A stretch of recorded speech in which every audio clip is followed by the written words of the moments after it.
Brazil coach Carlo Ancelotti has stressed a strong message a couple of times recently, which I think is really, really fascinating, saying that he doesn't want anyone going to the World Cup thinking of being voted as the best player in the world. He just wants them focused on being part of a winning team. Now, that surely is a message to Vinícius Júnior, with whom he worked so well at Real Madrid and with whom he has such a good relationship. It seems to me that this is a reflex of something that the great Argentine coach Cesar Luis Minotti used to say, which is that one of the hardest things in football is to make the talent appreciate that the game is collective. So let's get into Vini Jr. a little bit. And in order to do that, you really have to go through the issue of race. I'm going to talk a little bit about race in Brazil. It's a complex issue. I'm aware these are the words of a white European, but I'm also well aware of the insignificance of my opinion. But I've been here a while, so these are a few reflections on race and the impact, perhaps, on Vini Jr. Because with race in Brazil, there are similarities and differences with the United States. Brazil retained enslavement until 1888. That's more than 20 years after the end of the American Civil War. And when that happened, encouraged by the Brazilian government, quite a few Confederates came down south to move to Brazil. That diaspora produced one of Brazil's most famous singers, Rita Lee, or Rita Lee, you might know her as. She was in a late 60s, early 70s psychedelic band called Os Mutantes, and afterwards had a very, very successful solo career, very, very famous. Her actual name was Rita Lee Jones. The Lee part is a given name that not only her, but all of her siblings had, because that was in honor of the General Lee, the general of the Confederate forces. So that whole Confederate thing continued for a few generations there to be important to that particular family. But these Confederates who came down to Brazil, they were a little bit freaked out when they arrived because it's a different society. Brazil imported millions more enslaved Africans than the United States. There's no comparison. And also, it's colonized by Portugal, a small country that needed people to dominate this huge landmass. So even Catholic priests were encouraged to go forth and multiply. And this has meant that where some of the states in the United States had this hard and fast line about who is black and who is white, that's not really possible in Brazil. Things are much more fluid. I remember when I arrived here, I was giving English lessons, and there was one guy who worked in the financial market who was black. Certainly he was black to our conception, and he was black to his conception. I think it was a white father and a black mother in his case. And he told me that the guy had come around to do the census, and he saw the guy put in white. And he said, well, hang on, you can't put white, I'm black. And the fella said to him, well, how can you be black living in this neighborhood? So you see there that the divide is more social than anything else. And the background to this really is that the end of enslavement in 1888 didn't really benefit the formerly enslaved. It just meant that they were forgotten about. And the idea was, let's forget them and let's import a new white workforce. So millions flooded in there late 19th, early 20th century from Europe, especially Italy, but also Poland and Germany. Lots from the Middle East as well, lots from Lebanon. And they flooded in. In fact, DNA tests show that contemporary Brazil is much, much more European than it likes to consider itself, really as a result of that huge movement. But a few decades later, this policy of whitening the population clearly was a failure. Stubbornly, the black population was still around. So then there was a change of tack.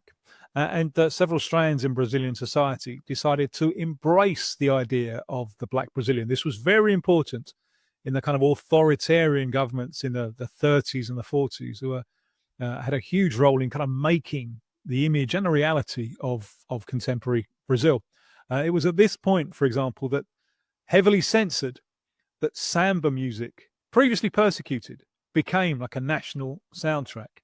It was at this point that, heavily censored, the carnival parade became a vital part of Brazil's self-image. And so you get the black Brazilian being used as a transmitter of the idea of happiness, this happy people. Obviously, that's a very useful tool for an authoritarian government. So the black Brazilian was included in the national image in this happiness role, but a subservient role. Another fella that I used to give English lessons to, another fella from the financial market, he used to travel to international meetings of financial market regulators. And I don't think he was racist, but he was just honest about the processes that he'd been through in his life. And he said it kind of freaked him out a little bit, having to deal with black finance regulators, because in his experience, the experience of race relations in Brazil, blacks would treat him from a position of subservience. And I remember a phrase he used. It's hard for him to deal with this English guy, the black English guy, who had taken advantage of the English education system, almost as if it had been some kind of theft there. So he was a little bit freaked out by this. I remember another fella that I gave English lessons to. He owned a company, and I asked him how he chose his employees, and he just said, "Well, I look at the CVs that come in, and I just choose those who've been to the best schools, the most prestigious schools." And so I said to him, "Well, obviously that means you don't have any black employees." He said, No, it's not racist, but then it's not going to the best schools." Now, that's not coincidence. That's by design. Good mate of mine, great Brazilian social historian Luis Antonio Simas, he would say that Brazil is a project built on exclusion. And so the black Brazilian has been placed in this subservient position. This is what Vinícius Júnior has triumphed over. There's nothing subservient about Vini Júnior. And I think he's quite entitled to see this as a major triumph, also as an individual triumph, especially as there's a word that's used for his skin coloring, retinto, very black, very, very black indeed. So Vini has triumphed over this, and he knew all about racism long before he moved to Spain. Spain, another situation. I remember many years ago talking to the late great Colombian Freddie Rincon, who played for Real Madrid in the kind of mid-90s, and he was telling me that the racism that he had to go through was off the scale. It was a little bit perhaps more hidden now. With Vini, it's been brought right to the surface. In fact, I think Vini has done Spanish society a massive, massive favour, because he has forced Spanish society to address this issue. And it seems, certainly in football stadiums, there has been some progress. No one's going to really thank him for this, but I think this is an important mission that he's carried out in Spanish society. But why him? Why has it been him? And there are plenty of other black players operating there, and other black players in the Real Madrid team. Why him? And one reason is that his skin tone. He is very, very black.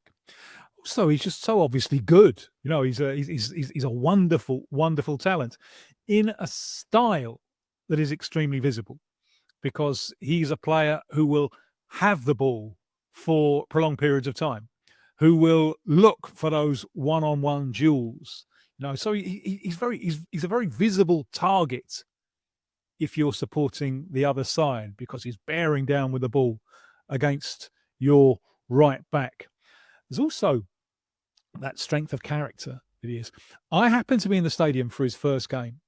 Real Madrid bought him at 16. They couldn't take him until he was 18. He hadn't played a senior game at the moment when he was bought. And he had to stay for a couple of years. So there was this huge desire from the Flamengo fans to see him.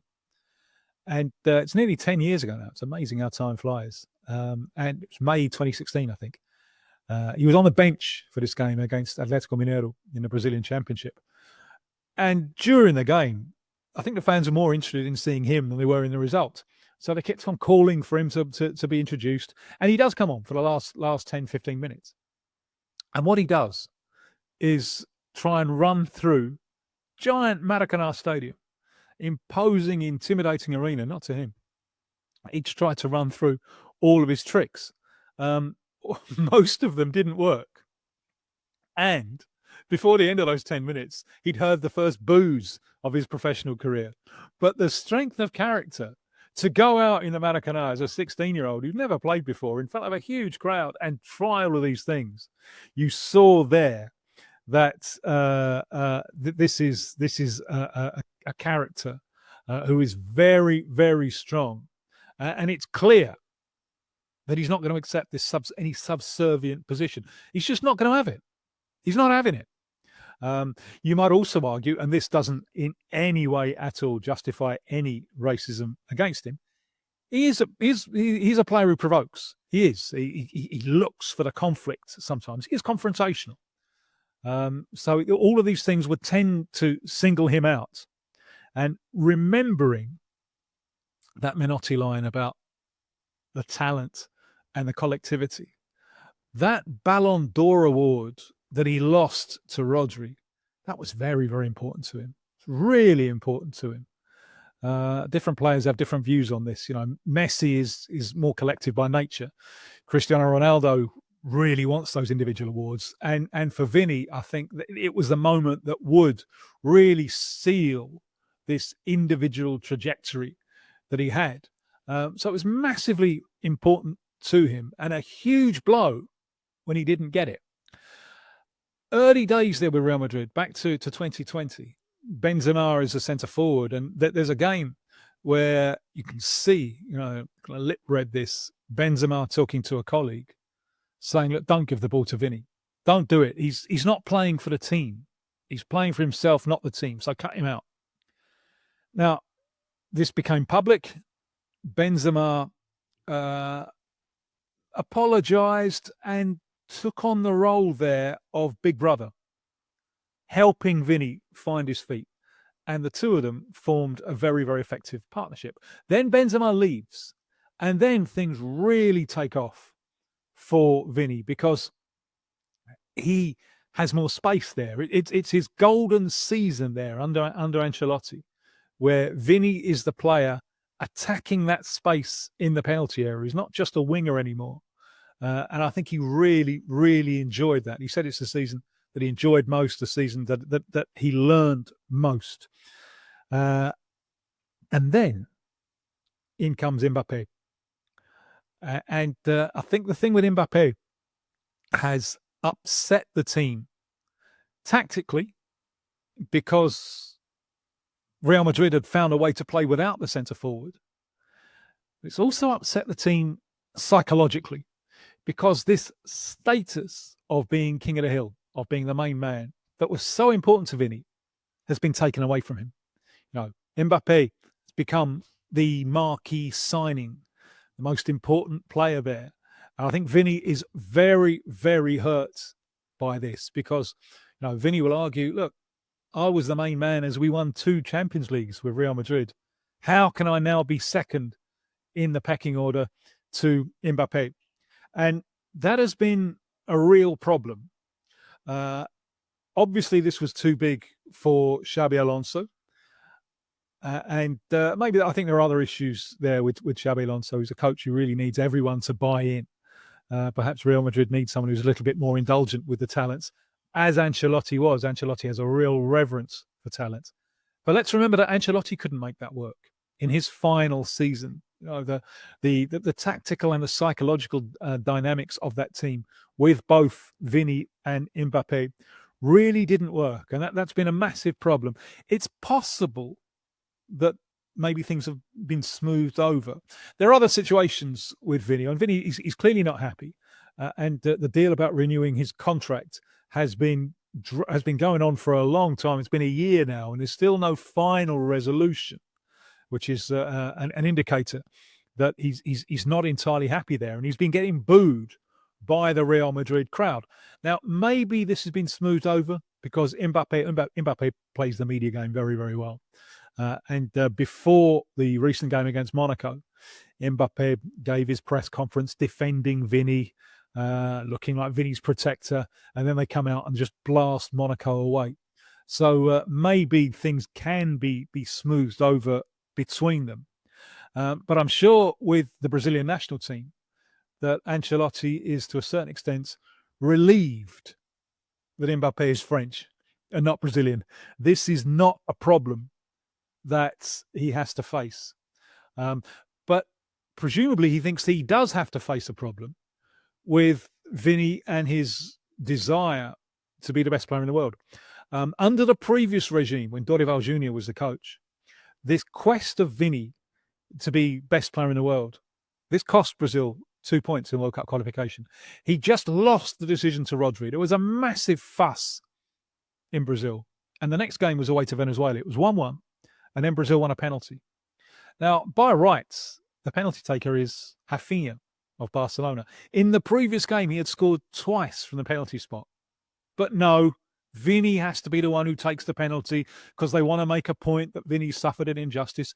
He misses the penalty. Brazil drop 2 points. There is no way that Ancelotti wants a repeat of this. He wants everyone focused on the collective task of winning the game. So it's a balancing act that Ancelotti and Vini are going to be playing over the next few months in the build-up to the World Cup. Because on the one hand, Ancelotti will be reassuring Vini Júnior that despite any problems that are going on at Real Madrid, he is of crucial importance to Brazil's World Cup quest. On the other hand, Ancelotti is also stressing that Vini Júnior is not more important than the team. Thank you for listening.